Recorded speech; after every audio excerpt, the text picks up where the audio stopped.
Assalamu alaikum warahmatullahi. Hande kadi eɗen yewta fi diina. Eɗen jogi e none e firoji, none e faamuji, none e gandalji. Si en sanzaliɗi ka diina islam, si en sanzaliɗi ko heɓi arabuɓen kon heɓa en lo'ere e jasere. Arabuɓe faamuɓe sanzugol ɗum ɗon ko ɓen woni Allah okkorde fewndo ɗo tiiɗal. Kala mo faamali ɗum e diina o wonay sawtu ko aduna ɗo, o wonay dongal, o wonay hoore makko hala buy e soja. Ko ɗum woni ɗum.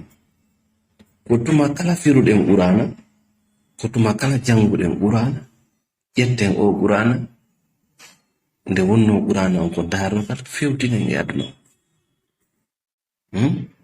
Si Qur'ana wima heferɓe, si Qur'ana yewtima ko heferɓe, ko habbi kefeero. Si Qur'ana yewtima fi al-yahuda, ko habbi al-yahuda.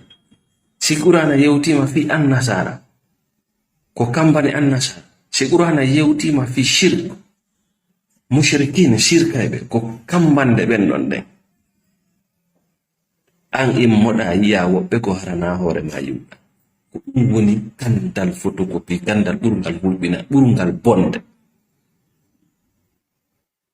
En 2010, andi goɗɗo changi ko goɗɗum changé. J'ai rencontré un juif musulman, mais j'étais étonné. Je pensais que c'était un arabe, un libanais. Que hôtel me foutu. Mais en derrière hôtel amende, mais tawi c'est un juif musulman. Min mi famali al yahuda julɗo mi famali. Ɓay ko mi humpaɗo. Chaque fois mi ara men jooɗo ko café men yewta. Mi faami.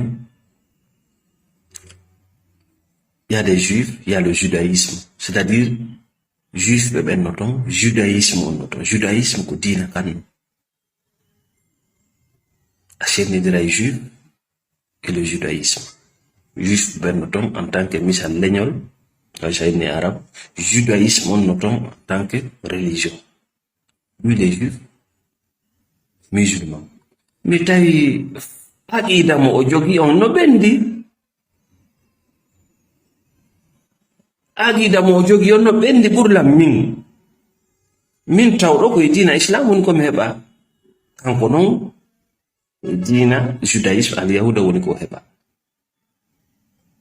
Gongaji ɗin ka nder Qur'ana, o yi ɗin gongaji mo anditude ɗin gongaji ɗum ka defte maɓɓe, ɗum pooɗi mo artiri mo ka diina islam. Andi diina kala ɗaɓɓitowo gonga o sakkitora islam. Kala ɗaɓɓitowo gonga o sakkitora islam.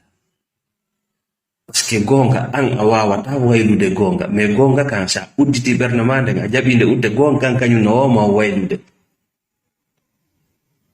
Sa ardi ka diina ko a bani adama, ardali ka diina ko a pullo, ardali ka diina ko a arabujo, ardali ka diina ko a portojo, ardi ka diina simple human being. Une personne simple attaque donc étiquette fotta e gonga kan ka wayliti. Mais sa ardi ka diina e étiquette atawa e diina kan ɗon ko an haɓɓitoto a wayla e diina kan. Ko ɗon wonude. Joni nde kala ɓe haali nde kala Qur'ana wi heferɓe hey kan wonɗo lan jentade ko ya terto aduna on ton Allah landitoyta ko ma fiɓe yimɓe ko fi hombo landitoyto ma ko fi hoorema joni te fi ndara si tawi wona an woni o kefeero ça c'est si Allah innima al yahuda terto yimɓe ɓe Allah landitoyta ko ma fiɓe ko hombo landitoyto ma ko fi hoorema nafsima hoorema o landiton ko an tun jogoyto deftere ma nde ya binde maɗe landi hoorema si tawi wona a annasara c'est ko jikkuji ɗi na inde si Allah ko ka Qur'ana yewtima fi mushrik fi shirkiyanko wota hakkille ma yaw e mawɓe feƴƴinoɓe ta hakkille ma yaw e rewayɓe sarmota hakkille ma yaw e babirawo Sayyidina Ibrahima e ko nanditi en mi jeejima ndaari si tawi wona an wona wi'ete ɓay ko an Allah nanditoy to nda ngay si tawi wona an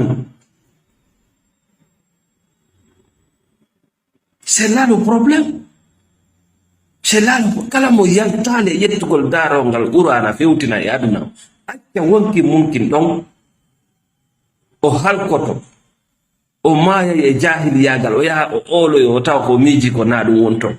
Salamu aleykum wa rahmatullah.